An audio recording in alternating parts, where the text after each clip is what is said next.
Então, quem quer ir para o céu, a gente costuma levantar a mão. Ô glória! Quem quer ir para o céu, já está servindo aqui. Porque vai ter que servir lá para todo o céu. Então, irmão, você pode vir hoje. Ô irmão, eu até queria, mas tem um negócio tão bom que eu comprei lá em casa agora, e eu tenho que inaugurar uma rede abençoada. Comprei um airfry, Deus me abençoou, e estou com batata frita, coxinha, mini pastel. Eu estou na bênção, irmão. Oh, que bom, graças a Deus. Mas a criatura está dizendo que quer ir para o céu. Então imagina, na hora de servir, como é que vai ser. Jesus, eu vim aqui para desfrutar a bênção. Quem quer ir para o céu, já está servindo ao Cordeiro aqui e agora. Porque nós estamos no ensaio daquilo que nós vamos viver na eternidade. O céu, e quero trazer apenas uma breve reflexão, porque o culto missionário tem uma programação um pouco extensa, e os demais louvores os irmãos farão logo depois da nossa reflexão. Mas o céu para muitos já se tornou uma metáfora, uma figura de linguagem. Isso também por causa da teologia liberal ou neo-ortodoxa, que diz que Jesus não vai voltar. Jesus volta para o nosso coração quando a gente aceita Ele, né? E isso é um problema grave, porque a nossa esperança é uma bendita e viva esperança, embora que para tê-la precisamos ser regenerados. Pedro, escrevendo a primeira carta, no capítulo 1, diz que o Senhor Jesus nos regenerou para nós termos esta viva esperança. Porque um homem natural, ele não tem expectativas celestiais.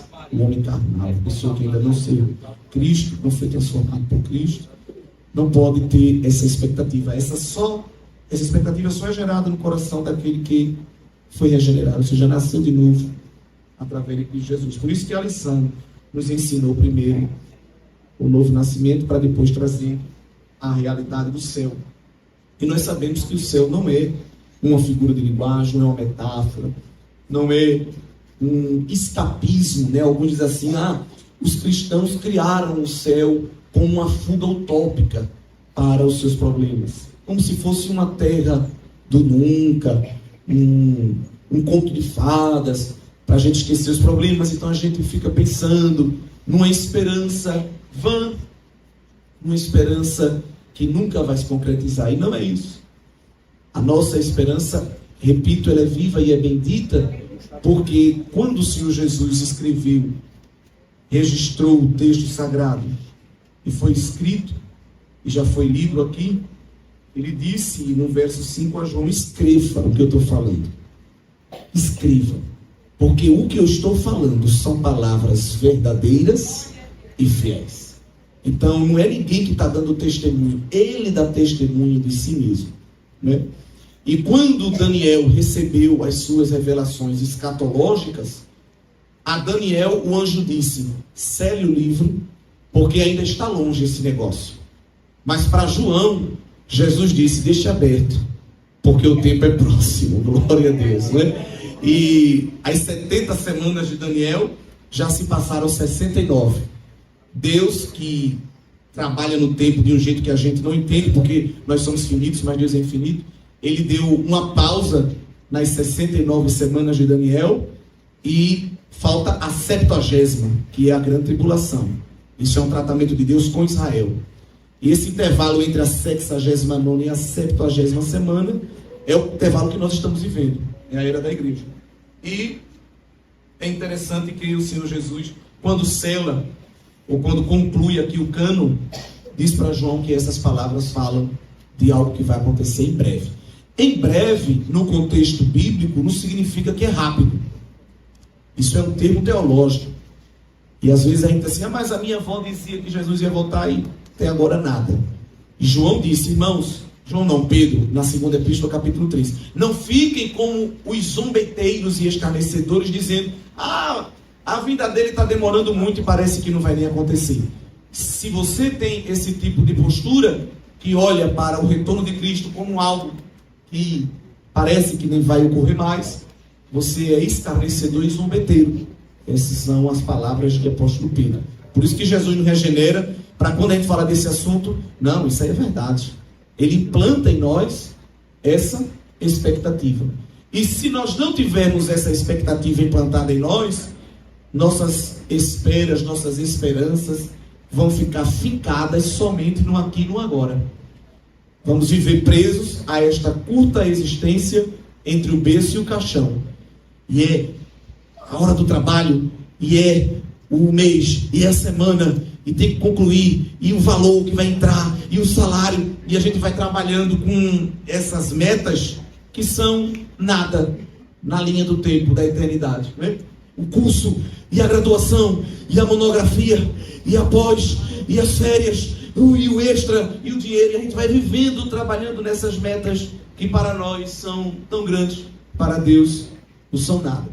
E o apóstolo vai nos ensinar que se nós esperarmos somente nas coisas do aqui e do agora, somos os mais miseráveis dos homens. Porque nós estamos abrindo mão de algo que é eterno para se agarrar a algo que é meramente finito, passageiro. Trabalhe, ganhe seu dinheiro, realize o sonho da casa própria, compre roupa, cuide dos seus dentes, do seu cabelo, da sua unha, do pé e da mão, não sou contra. Mas se a sua vida gira ao redor somente disso, você é uma pessoa miserável.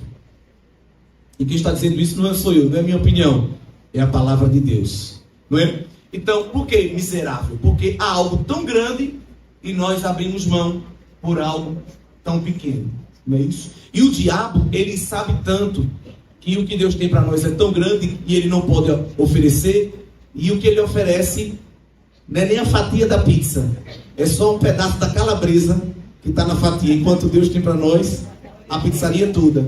Então, o trabalho do diabo é fixar as nossas expectativas no curto intervalo de tempo. Por isso que, escrevendo aos Coríntios, segunda carta, capítulo 4, Paulo diz que o diabo é o Deus deste século. E Deus ali com D minúsculo, é claro. Não é que ele é o Deus do século 21. Ele é o Deus, a pessoa, a entidade que trabalha fixando pessoas ao tempo do aqui e do agora. Então, se nós estamos no século 21, o diabo, o inimigo de Deus e da igreja, ele trabalha colocando os corações das pessoas presas ao tempo. Irmão, essa roupa que você usa, não, é porque nós somos no século 21. Eu tenho que me adequar à moda. Irmão, esse linguajar, não, eu tenho um vocabulário do século 21, eu sou moderno, sou pós-moderno, não é? E a gente nem percebe, mas o mundo determina o tipo da roupa, o tipo do móvel. Quem é que tem na casa um rack bem grande daquele que vai até o teto para botar aqueles elefantes de porcelana? Ninguém tem mais. É só uma coisinha assim, com a televisão só. Se você for procurar um desse numa loja, não vende. Não vende. Estou dando aqui um exemplo. As coisas vão mudando. Você não acha mais uma gravata língua de boi. Você só encontra língua de cobra. Você é obrigado a usar slim. Você vai comprar um terno hoje, tem que pegar 5 números acima. Porque se você pedir o seu, não entra. É porque é slim. Mas eu não quero, mas só tem assim. Porque o mundo trabalha com modos e modas e a gente é obrigado a entrar. E só tem um povo que diz, eu não posso entrar nessa forma. É a única frente de resistência que luta contra este tempo. É a igreja. A humanidade não. A humanidade vai de acordo com o tempo. Não é? As construtoras hoje não constroem mais um apartamento grande, é tudo pequeno. Mas eu quero grande, mas não tem. Porque a ideia é que as famílias sejam cada vez menores. Então, eu estou dando só alguns exemplos. Mas o Deus deste século, ele vai trabalhando com modos e modas e as pessoas vão se encaixando. Não é? Ninguém vai ter uma família com 10 filhos, mas se tiver, vai ficar tudo dentro de casa assim. É como o Deus deste século trabalha. E se a gente não vigiar, a gente entra no século e se torna um secularista. É uma pessoa que tem um amor ao tempo que vive. Não é isso? Quem sofre de excesso de passado, excesso de presente e excesso de futuro. O excesso de passado gera uma nostalgia crônica. O excesso de presente gera estresse. E um excesso de futuro gera ansiedade. Então o diabo, ele gosta de prender as pessoas ao tempo. Já Jesus faz completamente ao contrário. Porque Paulo, escrevendo a Timóteo, em uma das suas cartas, quando vai falar de Jesus, chama Jesus de o Rei com R maiúsculo, 2 séculos. Então, enquanto o diabo é o Deus deste século, o Senhor Jesus é o Rei dos séculos. Ele nos dá a eternidade. Ele nos dá todo o tempo. Ele tem um futuro infinito preparado para aquele que nele crê. Uma vida abundante que começa aqui e se conclui e continua, né, na eternidade. Mas é preciso a gente fazer essa autoanálise nesta noite. Não fazer na vida dos outros, que a gente gosta muito de fazer o diagnóstico dos outros, mas fazer da nossa mesma. Quanto de eternidade já há em nós? Nosso coração está mais apegado à eternidade ou ao século presente? Se estiver muito apegado ao século presente, estamos servindo, vocês já sabem a quem. Mas se haja em nós um senso de eternidade, a gente já não se encontra nestes modos e modas da terra. Por isso que Pedro usa a melhor figura de linguagem para falar da igreja. Somos peregrinos e forasteiros. Porque não tem lugar fixo na terra. Está de passagem. Não tem apego. Pode ter a casa que for a melhor mansão. Não é ruim, eu quero que Deus lhe abençoe. Que você compre um lote até em Marte. Deus lhe abençoe, meu irmão. Mas se você fica dizendo, Jesus, volta agora não. Eu quero desfrutar deste condomínio. Ainda tem 80 opções de lazer nesse condomínio. E eu nem desfrutei de tudo ainda, Jesus. Volta agora não. Irmãos, há pessoas assim. Há pessoas assim. Mas o Senhor Jesus quer implantar em nós este senso de eternidade. Então, quanto de eternidade já há na gente? Quanto de apego à eternidade já tem? O inimigo, ele gosta de trabalhar fazendo com que a gente se fixe ao material. Materialismo. O Senhor já nos promove para o intangível, o que não é palpável, as coisas que não são efêmeras, que não é vaidade, que no original da visão hebraica significa passageiro, volátil. Ele quer implantar em nós o que é perene. E há um texto com uma palavra poética, no hino 36 da harpa, quando o exilado canta, às vezes a gente canta e nem percebe, não é?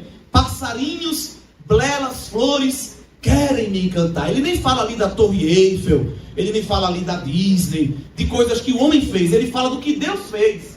Não é de você ir para a Tailândia, Senhor, não volta agora que eu quero conhecer aquelas praias, não volta agora que eu quero conhecer Fernando de Noronha, Pai, não é? São o que diz o texto poético ali, vãos terrestres esplendores, não é? É bonito, ele diz, é bonito, porque são esplendores, mas são terrestres e são vãos, são passageiros. Mas o exilado que canta uma saudade de um lugar que ele nunca foi, diz, mas eu, porém, contemplo o meu lar. Não fui, mas já contemplo a beleza daquilo que está preparado para mim.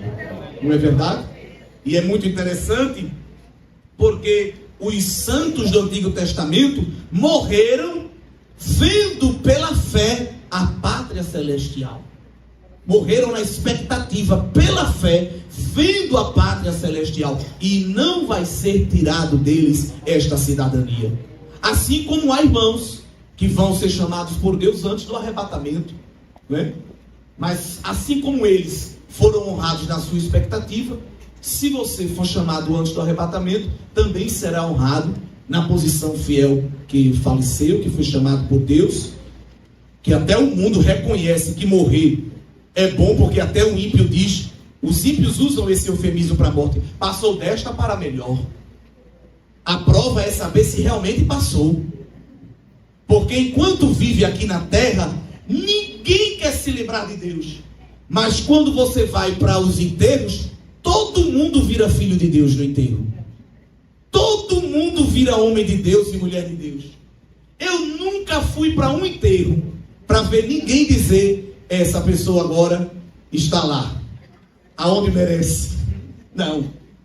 Seja uma pessoa religiosa ou não, na hora da dor, até a etiqueta social pede que a gente diga, com certeza ele está com Deus agora. Com qual certeza? A da palavra, a do evangelho, porque o céu não é um depósito onde tudo que se termina é colocado. Não, o céu não é um depósito. onde tudo que não tem mais uso e tudo que se acaba vai se colocando lá. O céu, só em Apocalipse 21 e 22, Jesus nos dá uma lista de coisas que vai ter lá e de coisas que não vai ter. E não adianta empurrar a porta, dar propina para anjo, gorjeta para querubim, que não vai ter. Algumas coisas que não vai ter no céu, Apocalipse 21 e 4, é apenas uma breve reflexão, porque ainda tem a programação. E Deus limpará dos seus olhos toda lágrima. No nosso corpo glorificado, talvez teremos ainda as glândulas lacrimais. Mas é interessante que lá não tem lágrima. Porque lágrima na terra quase sempre denota tristeza. Mesmo que uma irmã esteja no culto chorando se acabar, sentindo a presença de Deus, alguém vai lá: minha irmã, está acontecendo algo? Tá, muito bom, não me interrompa. É a presença de Deus, né? Mas na sociedade, lágrima geralmente denota tristeza. Então lá no céu não haverá nem lembrança da tristeza. Essa é a minha interpretação. É por isso que Deus diz: toda lágrima será enxugada, até de alegria. Lá nem de alegria a gente chora, para que ninguém olhe assim: mano, o que foi? Não, só alegria. Então lágrima não há. Lá também não haverá mais o que, igreja? Morte, nem dor, porque já as primeiras coisas são passadas. Então é um estado de alegria indizível. É uma sensação de gozo, que é uma palavra que infelizmente na língua portuguesa se deteriorou, embora que a Almeida Revista Corrigida use muito, mas é uma alegria incomparável que nós teremos na presença do Senhor. E esta alegria só vai ser possível porque certas coisas não vai ter no céu. É por isso que lá vai ser um ambiente de satisfação plena em Cristo Jesus. Mais algumas coisas que não vai ter no céu. Verso 8: não haverá tímidos, incrédulos, abomináveis, homicidas, fornicadores, feiticeiros, idólatras e mentirosos. Eu entendo que essa lista não é uma lista exaustiva, ou seja, não está incluso aqui tudo que não presta. São posições e posturas capitais que exemplificam várias outras, não é? Mas é claro que o Senhor Jesus, ao revelar essas palavras, mostra que nada de ruim do ponto de vista moral será presente naquele ambiente de adoração suprema ao Senhor nosso Deus. E se fôssemos explicar aqui cada palavra, nós vamos ver a gravidade do que era uma vida de santidade. Porque talvez alguém pode estar ouvindo essa palavra e dizer: ai, graças a Deus, eu não sou feiticeira, então meu lugar está garantido. Algum irmão pode estar vendo essa lista e dizer: graças a Deus eu não sou abominável, ou pensa que não é, porque para alguém pode até ser. E então, nunca matei ninguém com arma, mas com a língua tem assassinado muitos. Então talvez pode olhar para essa lista: estou lá. Mas se a gente for ver o significado completo de cada palavra, pode ser que alguns de nós esta noite digam: Senhor, tem misericórdia. E ainda dá tempo. Ainda dá tempo. Até o último segundo de vida dá tempo. Não é isso? O homem natural não aceita, porque para o homem natural tem que ter fundo de garantia por tempo de serviço. Quantos anos você aceitou a Cristo? 30. Falta mais uns 5 aí para você garantir o direito. Não. Quem vai entender a graça daquele que pagou o preço na cruz e diz até no leito, se só pisque o olho se quer Jesus, aperte a minha mão, a gente está aqui lutando a vida toda para ser crente, e alguém viveu a vida que quis, mas no segundo final, aperte a minha mão se quer Jesus, e aperta, está garantido. Está garantido. O homem natural não aceita, mas eu estou aqui 30 anos na comissão, 60 anos no coral, lutando, pagando preço, Deus. É porque salvação é pela graça. Não vem de vós para que ninguém se glorie, porque senão no céu ia ter muita gente chata. E olhar para Abraão e dizer: Abraão, você precisava me conhecer. Você precisava ver lá na igreja como eu era. Iam chegar para Noé e dizer: Noé, você precisava ver o meu ministério. Ô Noé, se você tivesse me conhecido, você ia pedir ao Pai para eu nascer na época do dilúvio, porque aquela arca não ia ser a mesma. Inclusive, eu teria até conversar com você para fazer umas correções naquela arca que você construiu. Ia ter gente chata no céu, irmão. Tinha. Quantos anos de teologia você ensinou? Quantos hinos tinha na sua pasta? Quantas cópias? Ia ter muita gente chata lá. Como tem aqui. Gente que olha para Jesus e diz: o Senhor me agradeça porque eu lhe aceitei. Mas no céu não haverá espaço para esse tipo de sentimento. Porque quando nós olharmos um para o outro, nós não teremos brilho próprio. Nós não teremos honrarias próprias. Todo brilho, toda honra, toda glória vai ser reflexo da luz dele. Só ele, só ele, só ele. Lá não vai ter tapete vermelho para dizer: entra você, pastor Renato, com grandes narradores. Imagina alguém narrando: está entrando agora o pastor Renato, com ministério profícuo, com obras indizíveis. Não, irmão, nada disso. Lá não vai ter espaço para essas chatices. Glória ao nome do Senhor. Porque o que é que vai ter no céu? Glória a Deus. Primeiro, no céu vai ter a glória de Deus e tão somente de Deus. Apocalipse 21, verso 11. E tinha a glória de Deus. Para todo lado. No capítulo ainda de Números seguintes, nós vamos ver que esta glória de Deus vai ser demonstrada na forma de luz. Verso 23. E a cidade não necessita de sol nem de lua, para que nela resplandeçam, porque a glória de Deus a tem alumiado, e o Cordeiro é a sua lâmpada. Os dias da Neoenergia estão contados.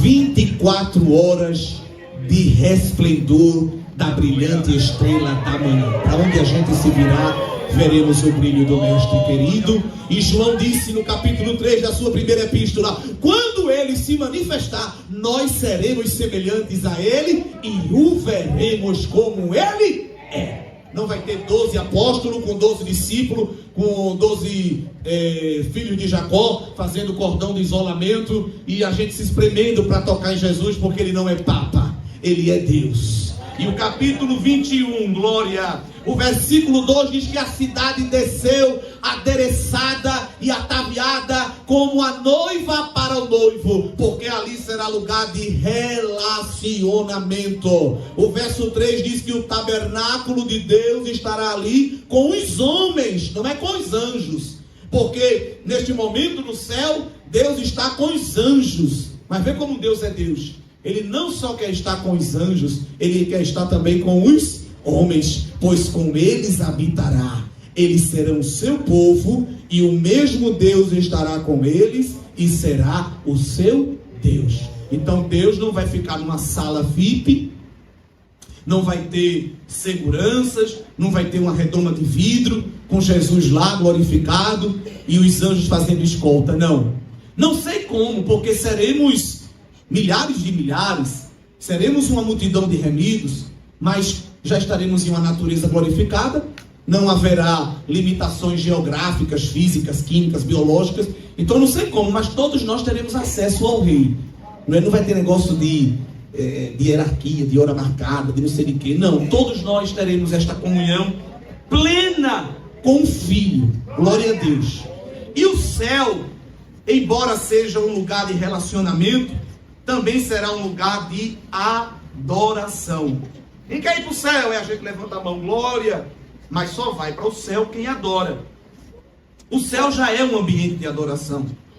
Em Apocalipse 19, João viu no céu uma grande voz de uma grande multidão que dizia: aleluia, salvação, glória, honra e poder pertencem ao Senhor, o nosso Deus. Deus tem lá os 24 anciãos, os 4 seres viventes. Tem lá os anjos que estão adorando a Ele ininterruptamente. Mas Ele não quer só a comunidade celestial. Ele quer também a comunidade da igreja eclesiástica. Então nós vamos nos unir neste ambiente de adoração. Só que tem muita gente que às vezes pinta uma ideia do céu como que o céu vai ser aquele resort, aquela colônia de férias, que vai sentar na mesa, né, irmão? Como se estivesse numa rede e vai dizer: eu só estou aqui para receber. Eu só estou aqui para ser abençoado. Eu quero meu galardão. Passa. Cadê minha recompensa? Não. O céu não é lugar só de alegria, embora seja um lugar de descanso. Veja aí o capítulo 14. Eu não estou dizendo que lá não vai ter. Vai ter. No capítulo 14, versículo 13, é nos dito que João ouviu uma voz que dizia: escreve, bem-aventurados os mortos que desde agora morrem no Senhor. Sim, diz o Espírito, para que descansem dos seus trabalhos. Por isso que eu digo aqui, e às vezes alguém pode ficar chocado: quer descansar? Quer descansar? Peça para Jesus lhe levar. Lhe levar. Eu não gosto desse pastor, não gosto dessa igreja, não gosto dessa denominação, não gosto do evangelho, Jesus. É muito trabalho. Só gosto do Senhor. Mais nada, nem ninguém, só de ti. Me leva para ficar contigo. Peça para levar. Ele pode lhe atender. Ou não. Porque quando Elias pediu, ele disse: você não vai agora. Você vai trabalhar. Levanta a cabeça e vai trabalhar. Mas é possível que ele lhe escute e lhe leve. Porque de fato lá é lugar de descanso. Mas não será lugar só de descanso. Viu? Você que está olhando para o outro dizendo: irmãos, vamos trabalhar para Jesus. E lá a gente vai botar as mãos assim na cabeça e ficar balançando na rede. O céu também será lugar de trabalho, de serviço. A cidade espiritual onde moraremos, a gente vai trabalhar. Eu não sei quem não gosta de servir a Deus, como é que vai fazer. Porque lá também será um ambiente de serviço. Glória a Deus. Capítulo 21, versículo 24, diz que as nações andarão à sua luz, e os reis da terra trarão para ele glória e honra. Porque João viu a cidade santa descendo do céu, e ela vai ficar meio que suspensa entre o céu e a terra. Isso é um mistério muito grande. Porque a gente fica se perguntando: aonde é que a gente vai morar? No céu ou na terra? Isso é um mistério, porque nós seremos corpo glorioso. E a Bíblia deixa como que uma ideia implícita de que não haverão limites. A gente vai transitar livremente entre o céu e a terra. Agora, a capital do governo de Deus vai ser a Nova Jerusalém, adereçada, ataviada entre o céu e a terra. E aquilo vai ser um ambiente de tanta glória que as nações vão se guiar através da luz que irradia da brilhante estrela da manhã. E ainda ficar lá só adorando e comendo aquela comida que alguém pensa que vai ser aquela mesa que os prefeitos botam e as pessoas ficam comendo somente. Não. Capítulo 22, verso 3. Mais uma coisa que não vai ter no céu: e ali nunca mais haverá maldição contra alguém, porque lá estará o trono de Deus e do Cordeiro, e os seus servos o servirão. Então haverá trabalho, mas não é trabalho de arrancar vidas da maldição, orar por enfermos, porque não vai existir mais disso. O nosso trabalho lá será tão somente servir a Jesus. Então, quem quer ir para o céu, a gente costuma levantar a mão: ô glória! Quem quer ir para o céu já está servindo aqui, porque vai ter que servir lá para todo o céu. Então, irmão, você pode vir hoje. Ô irmão, eu até queria, mas tem um negócio tão bom que eu comprei lá em casa agora, e eu tenho que inaugurar uma rede abençoada. Comprei um airfryer, Deus me abençoou. E estou com batata frita, coxinha, mini pastel. Eu estou na bênção, irmão. Oh, que bom. Graças a Deus. Mas a criatura está dizendo que quer ir para o céu. Então imagina na hora de servir como é que vai ser. Jesus, eu vim aqui para desfrutar a bênção. Quem quer ir para o céu já está servindo ao Cordeiro aqui e agora. Porque nós estamos no ensaio daquilo que nós vamos viver na eternidade. Pastor, e se for uma história de carochinha? se isso for apenas visagem de crente. Um célebre pastor americano disse que se a gente crer nisso e no final da vida descobrisse que isso era só uma historinha, ainda assim não teríamos perdido nada, porque vivemos uma vida boa, uma vida santa, uma vida agradável a Deus e aos homens. Então, ainda que lá no fim da história isso fosse só mentira, a gente não ia ter nenhum prejuízo. Tem alguém aqui insatisfeito porque acredita em Jesus? Tenham. Insatisfeito, irmão, estou irritado, eu não quero saber de Jesus. Alguém quer devolver Jesus? Esta noite podemos fazer a devolução. Alguém? Não há. Então, se bem não fizer, mal não fará. Mas e se for verdade, dizia aquele escritor? E se quando a trombeta tocar mesmo e a porta abrir, a gente vê que tudo aquilo era verdade? E sabemos que é. Sabe por que nós sabemos que é? Porque Jesus sabia que os teólogos, os influencers, os artistas diziam, não, isso aí é uma teoria utópica para eles escaparem dos problemas. Jesus sabia disso, não. Eu vou deixar só uns lampejos de que isso é verdade. E quando o primeiro mártir da igreja estava prestes a morrer, Estevão, ele viu o céu aberto, o Pai sentado no trono, o Filho de pé para recepcionar. Quando Paulo estava indo para Damasco para matar crente, meditamos aqui isso várias semanas, ele viu só um lampejo da luz e caiu do cavalo. Imagina quando ele vê Jesus totalmente glorificado. João na ilha de Patmos preso sem receber nenhuma visita, mas aquele que não precisa mostrar RG a carcereiro, aquele que não precisa passar em detector de metal, aquele que não precisa colocar nome em lista de espera de Secretaria de Defesa Social, entrou na cela de João, bradou com o som estrondoso e João caiu prostrado com medo. Ele disse, tenha medo não, eu estou vivo e vim revelar a consumação dos séculos. Aleluia. Hoje a gente só sente a glória dele. A maior garantia de que ele vive é que a gente sente a presença dele, a gente ouve a voz dele, mas nós o veremos como ele é. Irmão, Ezequiel viu só as rodas do carro e caiu e não aguentou. Ele disse, levanta. Daniel recebeu a visita só de um representante dele, não aguentou e caiu. O representante disse, levanta, glória. Isaías viu só a barra da orla do manto e os serafins voando e disse, eu vou morrer, é muita glória. Ele disse, levanta, porque a minha glória não mata, a minha glória dá vida. Aleluia. E às vezes a gente está nos eventos e vê uma multidão que não ora, que chega no culto depois que começa, que sai antes de acaba, que não sabe o que é jejum, se jejuar desmaia, que não lê Bíblia, mas qualquer, eita, a glória, é muita glória. Irmão, tu aguenta mesmo? Ezequiel, Isaías, Daniel, João não aguentou. Eu me pergunto se a gente aguenta. Será que a gente aguenta? Só faísca da glória, só fumaça. Eita Deus. Moisés subiu no monte e os anciãos viu só o pé de Deus revelado como lápis lazuli e ficaram tudo maravilhados. Aí Deus disse, ele só vê o pé, Moisés, agora tu sobe mais um pouco, tu vai ver tudo. Níveis de intimidade. Glória. Você tem se contentado só com o pé de Deus?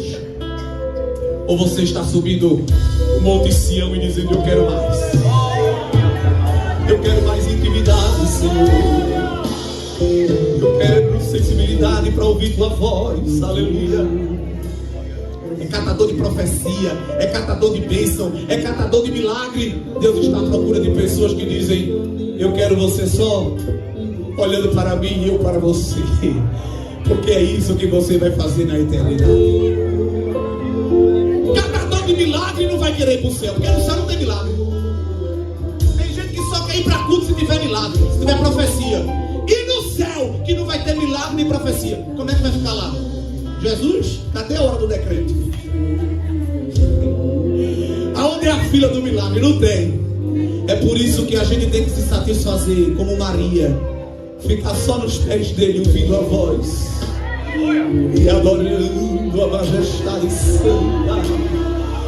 Porque quando vier aquilo que é perfeito, aquilo que é impar será aniquilado.